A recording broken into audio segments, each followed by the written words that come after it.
여기 중국의 공항에서 인천공항으로 출장을 오게 되었다는 한 외국인 지상직 승무원이 당황한 표정을 짓고 있습니다. 특이하게도 중국의 공항에서 3년간 일한 그녀는 어째서인지 한국인들도 똑같다는 말을 중얼거리며 머리를 감싸쥐고 있는데요. 그런데 바로 그 순간 한 한국인 학생이 다가오더니 그녀에게 휴대폰을 건네고 외국인 여성은 깜짝 놀라 눈을 의심하고 마는데요. 과연 중국에서 한국으로 출장을 오게 되었다는 외국인 여성에게는 무슨 일이 있었던 것일까요? 안녕하세요. 저는 폴란드 출신의 지상직 승무원 루치아라고 합니다. 어렸을 때부터 승무원이 꼭 되고 싶었던 저는 약 2년간의 시험 준비를 마친 뒤 우연하게도 중국의 공항에 취직하게 되었는데요. 그때 당시 폴란드의 공항에는 승무원들의 자리가 포화 상태였기에 저는 어쩔 수 없이 중국으로 향할 수밖에 없었고 언어마저 준비되지 않은 상태로 갔던 탓인지 중국에서 지내는 약 1년의 기간 동안 고통스러운 나날의 연속이었습니다.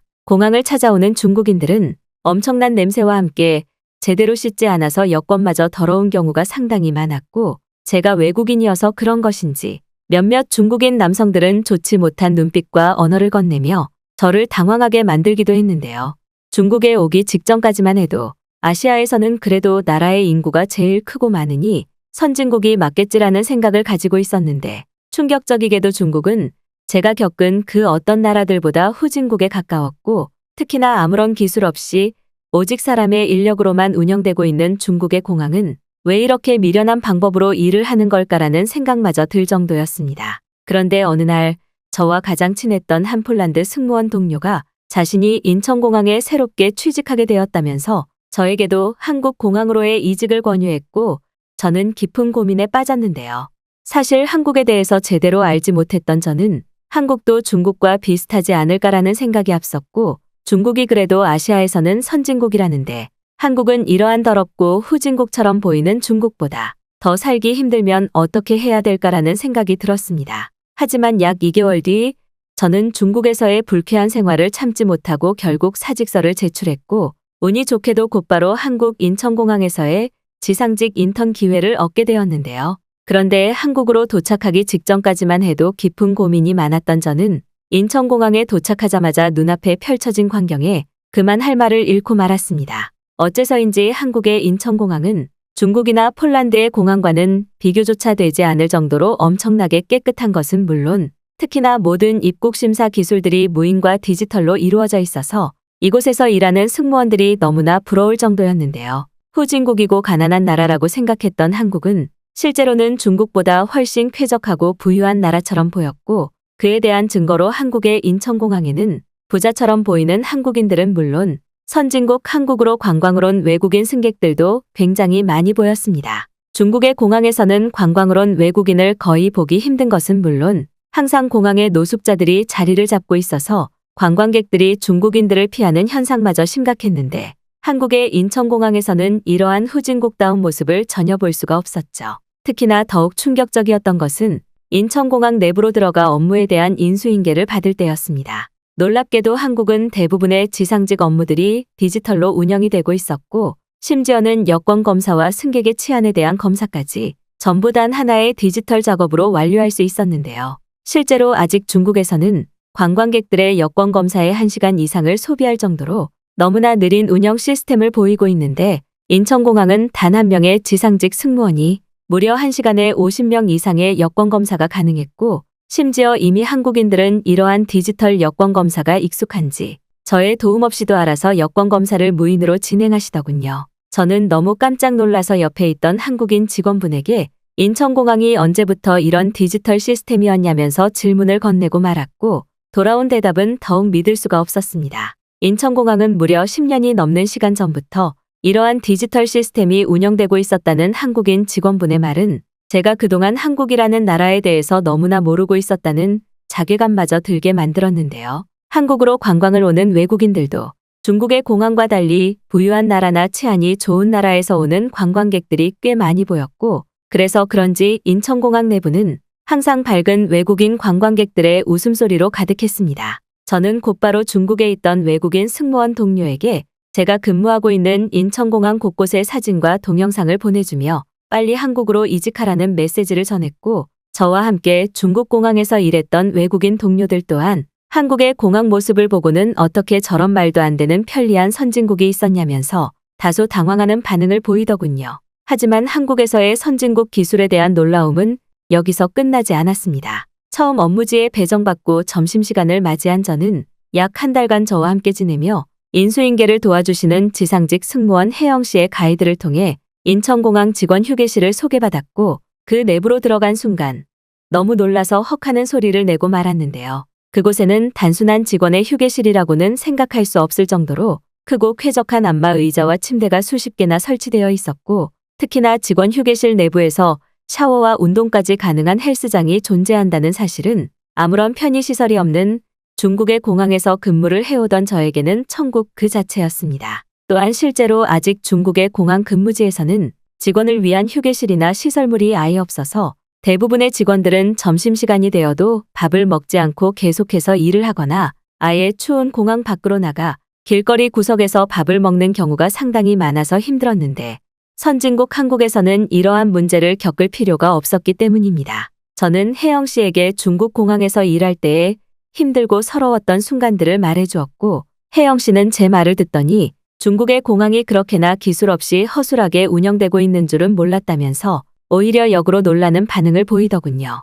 하지만 한국의 인천공항은 중국은 물론 폴란드의 공항보다 훨씬 근무하기에 편한 디지털 시스템들이 많이 있었고 심지어 직원 휴게실 내부에서 돈을 내지 않고 공용 와이파이와 노트북을 사용할 수 있다는 사실은 눈으로 보면서도 믿어지지가 않았습니다. 중국의 공항에서 근무할 때에는 저의 휴대폰에 잠시만 한눈을 팔면 심사를 진행하던 중국인 승객들이 마음대로 제 휴대폰을 들고 도망치거나 중국인 직원들마저도 제 가방을 훔치고는 적반하장식으로 태도를 보일 때가 많았는데 한국에서는 선진국 시민의식 자체가 평범한 삶인 듯 그 누구도 저희 휴대폰과 가방을 훔쳐가지 않았기 때문인데요. 심지어 공항 직원 휴게실에서 식사를 할 때 1시간이 넘도록 테이블에 휴대폰을 올려놓아도 그 누구도 훔쳐가지 않았던 경험은 왜 많은 외국인들이 최고의 안전한 여행 국가로 한국을 선택하는지 피부로 느껴질 정도였습니다. 약 일주일 정도의 업무 인수인계를 받은 후 저는 혼자서 서울의 도심을 구경해 보기로 했고 저의 선임 직원이었던 혜영 씨 또한 한국을 직접 경험해보면 또 다른 많은 것을 느낄 수 있을 것이라며 서울 여행을 추천했는데요. 그리고 역시나 한국의 놀라움은 공항을 벗어나니 더욱 더 크게 다가왔습니다. 길거리는 놀랍도록 깨끗한 것도 모자라 폴란드와 중국처럼 노숙자들을 거의 찾아볼 수 없었고 심지어 더욱 신기했던 것은 길거리에 있던 대부분의 가게들 주변에 경찰이 없었다는 사실인데요. 중국의 길거리에는 도난이나 길거리 싸움이 너무 심해서 거의 한 블록 간격으로 중국 경찰인 공안이 깔려 있어서 분위기 자체가 좋지 않은데 충격적이게도 한국은 이러한 경찰들의 모습을 거의 볼 수가 없었습니다. 굳이 경찰이 길거리에서 분위기를 잡지 않아도 대부분의 한국인들은 시민의식을 지키며 가게의 물건을 훔치지 않았고 이러한 도난 문제가 없는 길거리의 풍경은 중국에서 건너온 저에게는 더욱 충격적일 수밖에 없었죠. 심지어 중국의 공항에서는 공항 승무원들의 옷이나 비품마저 훔쳐가는 중국인들이 있어서 당황스러울 때가 많았는데 한국을 경험해보니 왜 그런 후진국에서 일을 했을까라는 깨달음이 몰려오기도 했습니다. 그런데 바로 그때 저에게는 한 통의 전화가 걸려왔는데요. 저에게 휴가를 잘 보내고 있냐는 말을 건네던 혜영 씨는 다급히 건네줘야 할 서류가 있을 것 같다며 곧바로 컴퓨터를 사용할 수 있는 곳으로 가라고 했고 저는 그 순간 크게 당황하고 말았습니다. 상식적으로 한국이 아무리 선진국이라고는 하지만 폴란드와 중국조차도 외부에서 컴퓨터를 사용할 수 있는 시설은 아예 없는데 저는 도대체 어디로 가라는 것인지 혜영 씨의 말이 이해가 되지 않았기 때문인데요. 그런데 바로 그 순간 혜영 씨는 저희 당황한 반응을 눈치챘는지 근처에 스터디 카페라고 적힌 간판이나 외국어가 없냐면서 주위를 둘러보라고 했고 곧바로 길거리를 살펴보던 저는 그만 눈을 의심하고 말았습니다. 정말 혜영 씨의 말대로 길거리 주변에는 스터디 카페라고 적혀있는 간판들이 굉장히 많이 있었기 때문인데요. 살면서 스터디 카페라는 말을 들어보지 못했던 저는 저게 도대체 뭐냐며 혜영 씨에게 질문을 건넸고 혜영 씨는 일단 건물 내부로 들어가 보면 알게 될 것이라면서 작은 웃음을 보이신 뒤 전화를 끊으셨죠. 그리고 약 5분 뒤 스터디 카페 내부로 들어간 저는 살면서 처음 보는 시설물에 깜짝 놀라고 말았습니다. 스터디 카페 내부에는 굉장히 비싼 고가의 사무용품들 수십 개가 설치되어 있었고 심지어는 앉아서 노트북 업무와 사물을 볼 수 있는 모션 데스크마저 설치되어 있었기 때문인데요. 또한 굉장히 저렴한 요금인 2,000원으로 스터디 카페 내부에 사무기기와 노트북, 심지어는 인터넷 와이파이까지 전부 사용할 수 있다는 사실은 컴퓨터를 찾아보기 힘든 중국과 폴란드에서 건너온 저에게는 충격 그 자체였습니다. 아직도 폴란드에서는 각 가정당 노트북이나 컴퓨터를 가지고 있는 집들은 거의 찾아볼 수 없을 정도로 디지털 양극화가 심각한데 한국은 얼마나 부자의 나라인지 스터디 카페 내부에 눈에 보이는 공용 노트북과 데스크톱만 50대가 넘어 보이더군요. 특히나 폴란드에서는 국가적인 경제 위기가 너무 심해서 컴퓨터를 사용하려는 사람들은 마을 사람들이 돈을 모아 노트북을 빌리는 문화가 있을 정도로 가난함이 극심한데 어째서인지 한국은 이러한 가난한 폴란드와 중국과는 다르게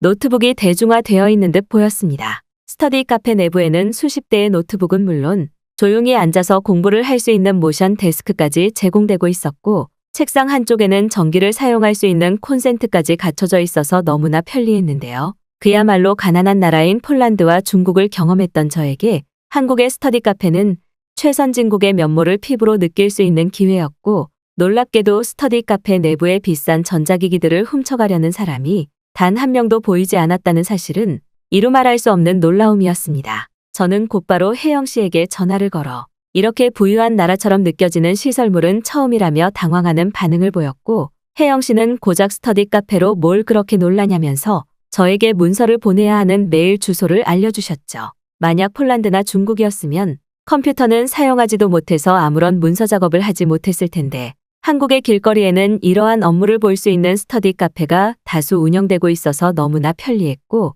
이러한 한국에서의 삶은 저에게 큰 깨달음을 주더군요. 스터디 카페 내부의 한국인들은 이러한 부유한 일상이 평범한 듯 조용히 이어폰을 끼고 노트북을 이용해 업무를 보고 있었고 또한 스캔과 복사까지 되는 비싼 복사기기가 누구나 사용할 수 있게 제공되고 있는 모습은 눈으로 보면서도 믿을 수가 없었습니다. 약 30분의 시간을 들여 메일을 전송한 저는 조용히 스터디 카페의 여유를 즐기기 시작했고 카페 내부에서 무료로 제공되는 커피 머신으로 커피까지 마시며 업무를 보니 마치 저 스스로가 성공한 커리어 우먼처럼 느껴지더군요. 후진국이라고 생각했던 한국은 오히려 저에게 진짜 선진국의 평범한 일상은 무엇인지 뼈저리게 느끼게 만들었고 저는 그만 한국의 올바른 시민의식과 생활 인프라에 큰 감명을 받고 말았습니다. 그런데 한국에서의 진짜 놀라움은 길거리의 전봇대에서도 마주할 수 있었는데요. 스터디 카페에서의 간단한 업무를 마친 뒤 저는 남은 휴가를 즐기기 위해 청계천 주위를 걷고 있었고 그 순간 제 눈에는 이상한 전봇대가 눈에 들어왔습니다. 가까이 다가가 보니 그곳에는 긴급 상황 시 누르라는 119 버튼과 영어 문장이 적혀 있었고 저는 그 순간 큰 충격을 받고 말았죠. 또한 그러한 버튼 옆에는 위급한 상황을 대비할 수 있는 휴대용 제세동기까지 제공되고 있는 모습에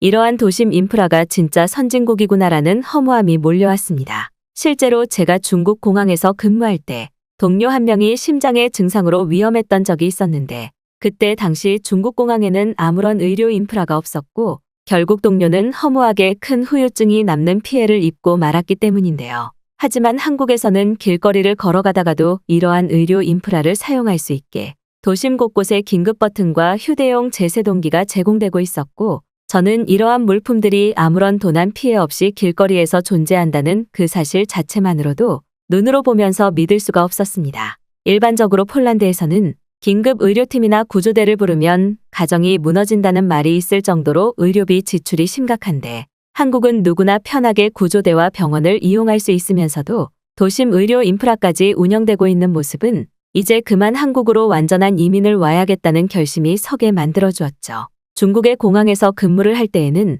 하루에도 몇 번씩 승객과 직원과의 싸움이 발생해도 근처에 병원조차 존재하지 않아서 그냥 화장실에서 물로 상처를 씻어내는 것이 전부였는데 한국은 이와는 다르게 누구나 동등하게 병원과 의료 인프라를 누릴 수 있었습니다.